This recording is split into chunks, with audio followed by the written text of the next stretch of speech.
বিধানসভা উপনির্বাচনের তোড়জোড় শুরু আসামে। রাজ্যে 5টি বিধানসভা আসনে উপনির্বাচন অনুষ্ঠিত হবে। আগে ভাগে প্রস্তুতি বিজেপি। 5টি আসনের উপনির্বাচনে বিজেপি অগপ ইউপিপিএল সমঝোতা হচ্ছে বললেন হিমন্ত। 21শে বিধানসভার মতোই উপনির্বাচনেও বিজেপি ভালো ফলাফল করবে বলে আশাবাদী মুখ্যমন্ত্রী। বিধানসভার 5টি আসনের উপনির্বাচনে বিজেপি অগপ এবং ইউপিপিএল এর মধ্যে আসন সমঝোতা হচ্ছে।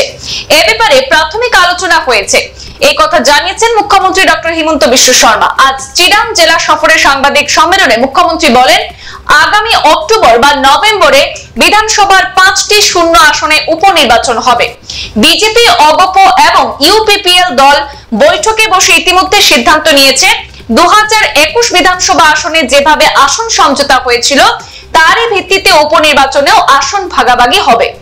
ধলাই, জামুগুড়ি এবং বিহালি কেন্দ্রে বিজেপি প্রতিদ্বন্দ্বিতা করবে।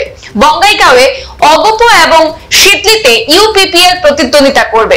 এ ব্যাপারে আলোচনা করতেই আজ তিনি চিরাং গিয়েছিলেন এবং বিকালে বঙ্গাইগাঁও যাবেন বলে জানিয়েছেন মুখ্যমন্ত্রী। এক প্রশ্নের উত্তরে মুখ্যমন্ত্রী প্রত্যয়ের সঙ্গে বলেন, 2021 বিধানসভা নির্বাচনের মতোই উপনির্বাচনে বড় জয় পাবে বিজেপি জোট।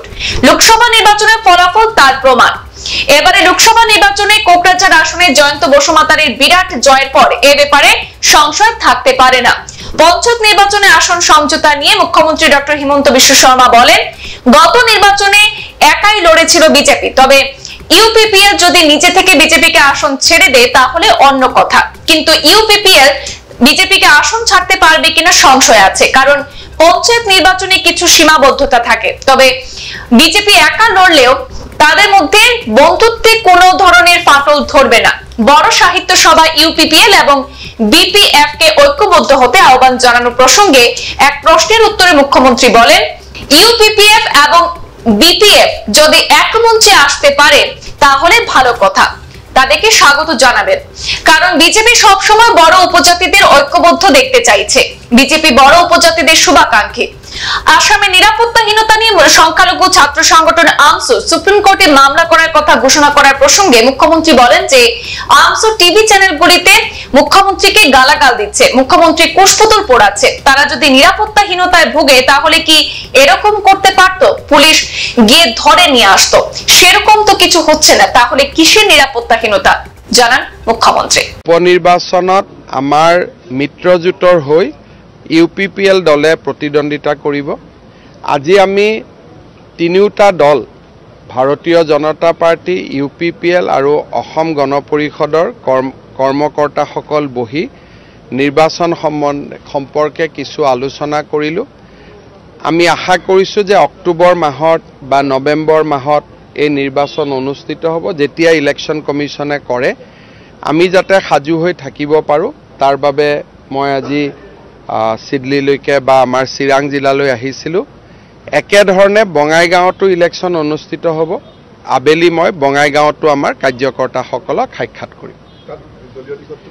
বঙাইগাঁৱত আমি অসম গণ পৰিষদ দলক দিম। 2021ত যি ধৰণে আমি আসন বুজা পৰা কৰি লৈছিলোঁ তেনেকুৱা ধৰণে বিহালী, ধলাই আৰু চামুগুৰিত বিজেপি দলে খেলিব, বঙাইগাঁৱত এজিপি দলে খেলিব, সিডলিত ইউপিপিএল দলে ইলেকশ্যন খেলিব।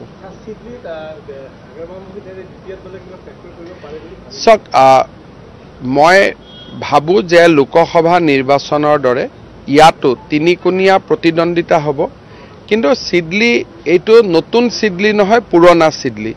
আৰু আমাৰ ইয়াতে ৰাইজৰ সমৰ্থন আমাৰ প্ৰতি ভাল। যোৱা আমি গোটেইকেইটা ইলেকশ্যনতে আমি দেখি আহিছোঁ।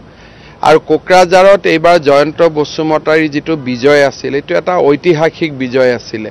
গতিকে মই ভাবোঁ যে আমাৰ মিত্ৰ গোষ্ঠীয়ে খুব ভাল কৰি এই নিৰ্বাচনটো জিকিব পাৰিব।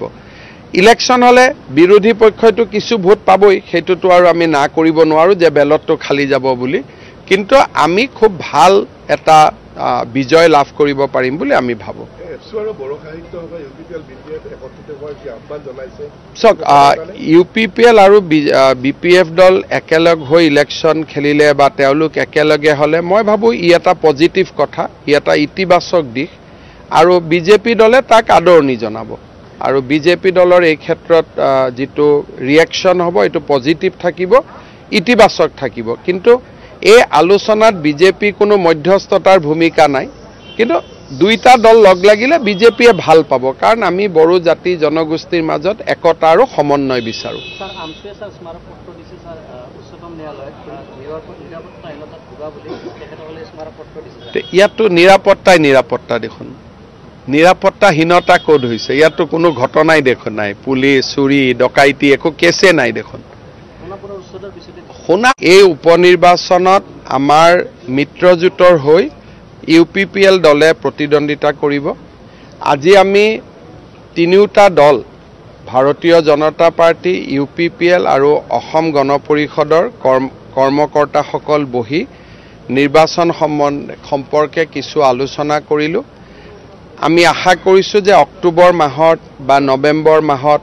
এই নিৰ্বাচন অনুষ্ঠিত হ'ব যেতিয়া ইলেকশ্যন কমিশ্যনে কৰে আমি যাতে সাজু হৈ থাকিব পাৰোঁ তাৰ বাবে মই আজি সিডলিলৈকে বা আমাৰ চিৰাং জিলালৈ আহিছিলোঁ একেধৰণে বঙাইগাঁৱতো ইলেকশ্যন অনুষ্ঠিত হ'ব আবেলি মই বঙাইগাঁৱতো আমাৰ কাৰ্যকৰ্তাসকলক সাক্ষাৎ কৰিম বঙাইগাঁৱত আমি অসম গণ পৰিষদ দলক দিম 2021ত যি ধৰণে আমি আসন বুজা পৰা কৰি লৈছিলোঁ তেনেকুৱা ধৰণে বিহালী ঢলাই আৰু সামুগুৰিত বিজেপি দলে খেলিব বঙাইগাঁৱত AGP দলে খেলিব সিডলিত UPPL দলে ইলেকশ্যন খেলিব চক মই ভাবোঁ যে লোকসভা নিৰ্বাচনৰ দৰে ইয়াতো তিনিকোণীয়া প্ৰতিদ্বন্দ্বিতা হ'ব কিন্তু সিডলি এইটো নতুন সিডলি নহয় পুৰণা সিডলি আৰু আমাৰ ইয়াতে ৰাইজৰ সমৰ্থন আমাৰ প্ৰতি ভাল যোৱা আমি গোটেইকেইটা ইলেকশ্যনতে আমি দেখি আহিছোঁ আৰু কোকৰাঝাৰত এইবাৰ জয়ন্ত বসুমতাৰীৰ যিটো বিজয় আছিল এইটো এটা ঐতিহাসিক বিজয় আছিলে গতিকে মই ভাবোঁ যে আমাৰ মিত্ৰ গোষ্ঠীয়ে খুব ভাল কৰি এই নিৰ্বাচনটো জিকিব পাৰিব ইলেকশ্যন হলে বিৰোধী পক্ষইতো কিছু ভোট পাবই সেইটোতো আৰু আমি না কৰিব নোৱাৰো যে বেলতটো খালি যাব বুলি কিন্তু আমি খুব ভাল এটা বিজয় লাভ কৰিব পাৰিম বুলি আমি ভাবোঁ চক UPPL আৰু BPF দল একেলগ হৈ ইলেকশ্যন খেলিলে বা তেওঁলোক একেলগে হলে মই ভাবোঁ ই এটা পজিটিভ কথা ই এটা ইতিবাচক দিশ আৰু বিজেপি দলে তাক আদৰণি জনাব আৰু বিজেপি দলৰ এই ক্ষেত্ৰত যেটো ৰিএকচন হ'ব এটো পজিটিভ থাকিব ইতিবাচক থাকিব কিন্তু এই আলোচনাত বিজেপি কোনো মধ্যস্থতাৰ ভূমিকা নাই কিন্তু দুইটা দল লগ লাগিলে বিজেপিয়ে ভাল পাব কাৰণ আমি বড়ো জাতি জনগোষ্ঠীৰ মাজত একতা আৰু সমন্বয় বিচাৰো সংবাদ এই পৰ্যন্তই পৰবৰ্তী অন্যান্য আপডেট পেতে সাথে থাকুন ধন্যবাদ